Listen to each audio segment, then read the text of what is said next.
नमस्कार, आप सभी का बहुत बहुत स्वागत है। आप देख रहे हैं किस्सा यूपी का। मैं हूं परवीन शेख। यूपी की सियासत में तेजी से समीकरण बदल रहे हैं। चुनावों में अभी काफी वक्त है, लेकिन उसके बावजूद सभी राजनीतिक दल अपनी अपनी संभावनाएं तलाश रहे हैं।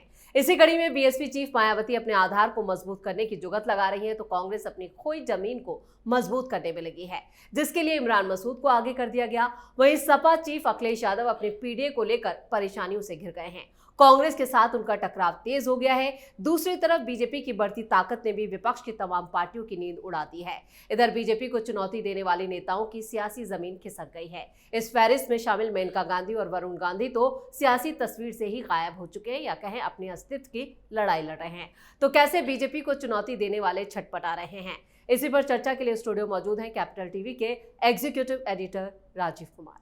सर, आपका बहुत बहुत स्वागत है। धन्यवाद। 2027 विधानसभा चुनाव में अभी काफी वक्त है, लेकिन उसके बावजूद जो विपक्ष की तमाम पार्टियां हैं, वो किस तरह से अपने लिए आधार या संभावनाएं तलाश रही हैं? देखिए, पार्टियां राजनीतिक पार्टियां हैं। अगर सरकार में नहीं रहेगी तो विपक्ष में रहेगी, और विपक्ष में रहेगी तो सरकार बनाने की कोशिश जारी रखेगी। ये तो सबके अपने अपने तैयारियां हैं। कांग्रेस अपने तरीके से काम करती है, और वो इस बार उत्तर प्रदेश में सोच रही है कि कुछ अपना आधार एक्सपेंड कर लें, बेस को थोड़ा बढ़ाएं। और बेस में कौन है? वही दलित, मुस्लिम। और वो सारे बेस बढ़ाने के लिए उन्होंने मुसलमानों के बीच भी अपने कुछ नेताओं को भेजा है जी। उसी तरीके से बसपा का भी अपना आधार है, और बसपा तो दलितों की पार्टी ही रही है, लेकिन दलितों की पार्टी बनते बनते बसपा धीरे धीरे मायावती की जाति की पार्टी बन गई। यही समस्या उनके लिए हो गई, और गैर जाटव दलित वोट जो है वो धीरे धीरे खिसक कर, कुछ बीएसपी से खिसक कर सपा के साथ, कुछ भारतीय जनता पार्टी के साथ, और ज़्यादातर भारतीय जनता पार्टी ने लगभग 60 to 70% वोट, जो पिछले सर्वे आए थे 2-3 चुनावों के, तो 60 to 70% वोट जो गैर जाटव दलितों का है वो भारतीय जनता पार्टी में शिफ्ट हुआ। उसी तरह ओबीसी में भी ये जो 50% से ज़्यादा वोट गैर यादव ओबीसी का जो है वो भारतीय जनता पार्टी में शिफ्ट हुआ, और इसी के कारण योगी की इतनी बड़ी बहुमत मिली, सरकार बनी। हालांकि कुछ परेशानियां पैदा हुई लोकसभा चुनाव के दौरान, तो इन लोगों की महत्वाकांक्षा भी बढ़ी है। अब 2024 में लोकसभा चुनाव हुआ है, अभी ये लोग उसी आधार पर देख रहे हैं। अखिलेश यादव को लग रहा है 37 सीटें मिल सकता है, तो 250 सीटें विधानसभा में मिल सकता है, तो इसलिए इनको इस बात की संभावना दिखती है कि हो सकता है मुख्यमंत्री बन जाए, तो इसलिए ये अपनी तैयारी में लगे हैं। लेकिन समस्या उन नेताओं की है, पार्टियों की नहीं। समस्या उन नेताओं की है जो कि अपने लीडरशिप को चैलेंज करते रहे। बात यहां वरुण गांधी और मेनका गांधी की हो रही है। मेनका गांधी की सियासत धीरे धीरे खिसकती हुई मेनका गांधी भारतीय जनता पार्टी में आई थी, और भारतीय जनता पार्टी में आने के बाद भी उस समय जो भारतीय जनता पार्टी का आधार था इतना बड़ा नहीं था, और उस समय उन्हें जो गांधी नेहरू परिवार की होने के कारण भाव मिले, उससे उनकी महत्वाकांक्षा काफी बढ़ गई थी। मेनका गांधी कांग्रेस के अंदर अपना वर्चस्व चाहती थी। झगड़ा कांग्रेस के अंदर मेनका गांधी वर्सेस इंदिरा गांधी का हुआ, क्योंकि संजय गांधी की मौत के बाद इंदिरा गांधी उत्तराधिकारी के तौर पर राजीव गांधी को देख रही थी, और दूसरी तरफ मेनका गांधी को लग रहा था संजय गांधी की मौत हो गई है, तो उसके बाद अगर राजीव गांधी राजनीति करते हैं और राजीव गांधी लीडर बन जाते हैं कांग्रेस के, इंदिरा गांधी के उत्तराधिकारी बन जाते हैं, तो उसके बाद हमारा आधार खत्म हो जाएगा, भविष्य, राजनीतिक भविष्य खत्म हो जाएगा। और इसी से टकराव हुआ, वो लखनऊ शिफ्ट कर गई। अकबर अली डंपी और दूसरे कई नेता थे जो संजय गांधी के करीबी रहे थे, संजय सिंह भी थे जो संजय गांधी के करीबी रहे थे। उन लोगों ने मेनका गांधी को अपने साथ रखा, और इंदिरा गांधी या मेनका गांधी के साथ जो संघर्ष चला, इंदिरा गांधी के साथ संघर्ष में मेनका गांधी पिछड़ गई, राजीव गांधी से संघर्ष में मेनका गांधी पिछड़ गई, तो इनको लगा भारतीय जनता पार्टी में चले जाएं। भाजपा में आई, और उस समय भारतीय जनता पार्टी के लीडरशिप को भी लगता था ये गांधी नेहरू परिवार के हैं, तो इनके कद का इस्तेमाल, गांधी नेहरू परिवार से आने का इस्तेमाल, इसका फायदा उठाया जा सकता है जी। इसलिए मेनका गांधी की महत्वाकांक्षा बढ़ी, और उन्होंने भारतीय जनता पार्टी ज्वाइन करने के बाद सांसद ही नहीं बनी, मंत्री भी बन गई एनडीए की सरकार में। अब वही चीजें जो वाजपेयी की सरकार के समय था, वही चीजें इनको लगा कि 2014 के बाद हमें मिलते रहे। उनको यह अनुभव नहीं हो पाया कि अब लीडरशिप चेंज हो गया है, भारतीय जनता पार्टी का आधार बदल गया है। अब उसे गांधी नेहरू परिवार के किसी व्यक्ति के आधार पर नहीं, बल्कि उस सांसद या उस लीडर के औकात के आधार पर उसको पद दिया जाएगा। मेनका गांधी ये भूल गई, इसलिए मंत्री बनाया गया, फिर मंत्री पद से हटा दिया गया। आप मंत्री बने हुए हो, आपके मंत्रालय में काम नहीं हो रहे हैं, उसके बाद आपके संसदीय क्षेत्र में लोग खुश नहीं हैं, चाहे पीलीभीत की ही बात करें, सुल्तानपुर की बात करें, वहां पर आप संघर्ष करते हो, वहां से आपके खिलाफ शिकायतें आती है और आप संगठन के कामों में हिस्सा नहीं लेते, तो फिर आप बोझ हो पार्टी के ऊपर। इसलिए धीरे धीरे स्थितियां बदली, धीरे धीरे मेनका गांधी कमजोर होती गई भारतीय जनता पार्टी में। उसी तरीके से जैसे महत्वाकांक्षा के घोड़े पर सवार ये भारतीय जनता पार्टी के पूर्व नेता जैसे शत्रुघ्न सिन्हा थे, इनको भी लगता था वाजपेयी जी की सरकार के समय हमारी तो इतनी वैल्यू थी, मोदी क्यों नहीं दे रहे।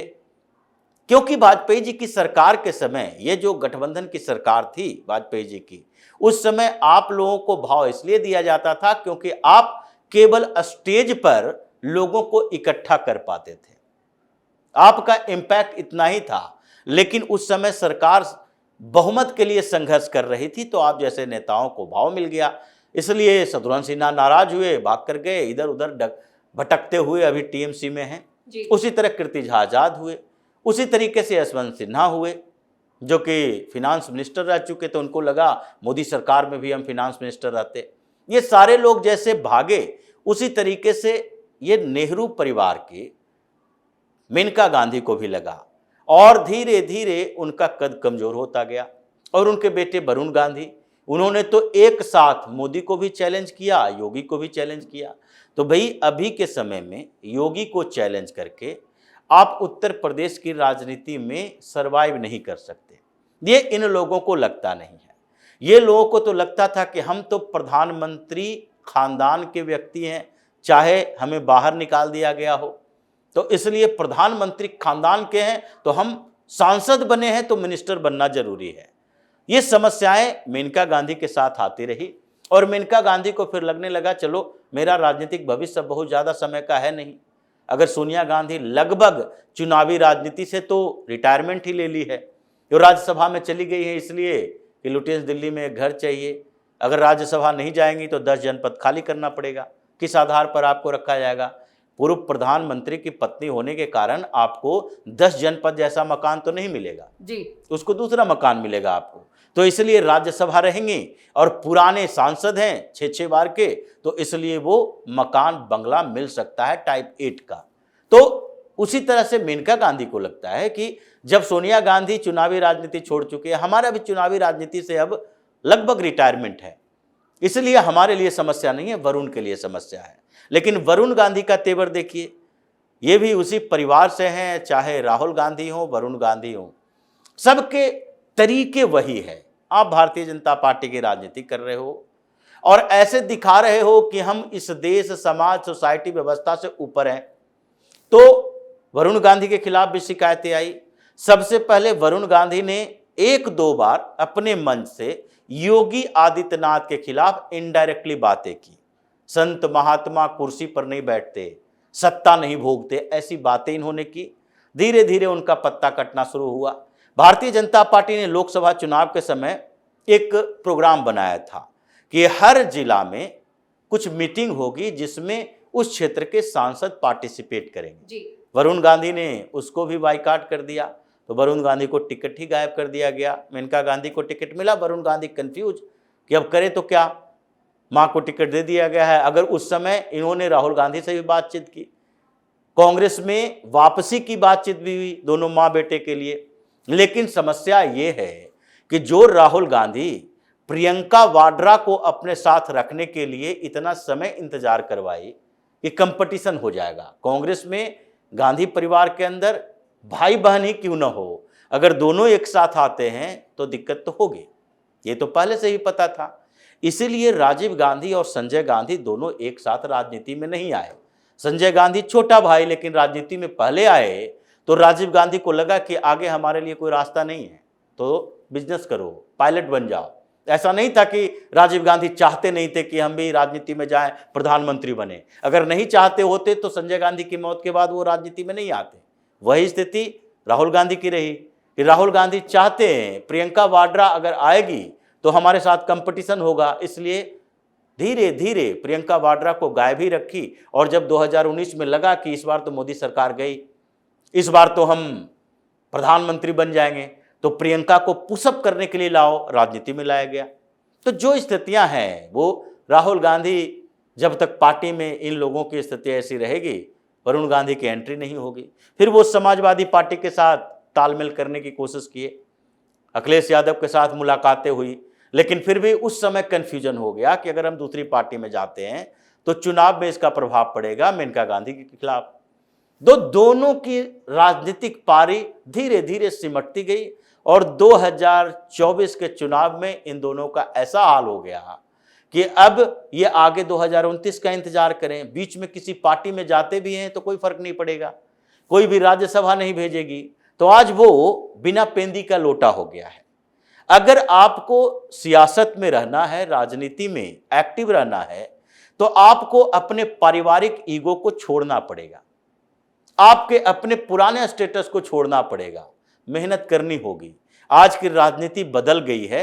एक कांग्रेसियों की राजनीति सिर्फ नहीं है जो कि चमचे बेलचे को राज्यसभा, लोकसभा, विधानसभा भेजा जाता था। तो ये इन दोनों माँ बेटों के लिए ऐसी स्थिति है कि दोनों घर से बाहर नहीं निकलते, दिखाई नहीं पड़ रहे हैं। इन्होंने एक साथ मोदी से भी, योगी से भी पंगा लिया, और दोनों से जब एक साथ आप चैलेंज कर रहे हो तो इसका मतलब है राजनीति से आउट होना लाजमी हो जाएगा। जैसे भारतीय जनता पार्टी को छोड़कर बाहर जाने वाली जितनी रीजनल पार्टियां हैं, उसमें से कोई भी पार्टी आज बेहतर नहीं है। चाहे अकाली दल ये एनडीए को छोड़कर गई और वहां पंजाब में सोचा कि हम बेहतर कर लेंगे, किसान आंदोलन का फायदा उठा लेंगे, आज तीसरे चौथे दर्जे की पार्टी बनी है। चंद्रबाबू नायडू कुछ दिन तक छोड़कर गए, फिर वापस आए तो भी मुख्यमंत्री बन पाए हैं। नीतीश कुमार 2-3 बार पलटी मारे, फिर भाजपा के साथ ही हैं। तो रीजनल पार्टियों में एक उद्धव ठाकरे की पार्टी बाहर गई और तोड़फोड़ हो गया, उद्धव ठाकरे की राजनीति खत्म हो रही है। तो जो स्थिति अभी हिंदुस्तान की राजनीति का है, केंद्र में अभी भी, केंद्र मतलब राजनीति के केंद्र में, सत्ता के केंद्र की बात नहीं होती है। राजनीति के केंद्र में पिछले 70 सालों से कांग्रेस ही रही। चाहे सरकार मोरारजी देसाई की हो, चौधरी चरण सिंह की हो, सरकार चंद्रशेखर बीपी सिंह की हो, या फिर सरकार संयुक्त मोर्चा में दूसरी पार्टियां की हो, प्रधानमंत्री चाहे दूसरी पार्टी के नेता ही क्यों ना हो, या फिर जब देवगौड़ा की सरकार थी या गुजराल की सरकार थी, हमेशा केंद्र में, यानी कि राजनीति का केंद्र कांग्रेस रही। उसी के इर्द गिर्द पार्टियां बनती बिखरती थी, उसी के सहायता से, सहयोग से या तो सरकार बनेगी या कुछ दिन उसको दूर रखने की कोशिश होगी।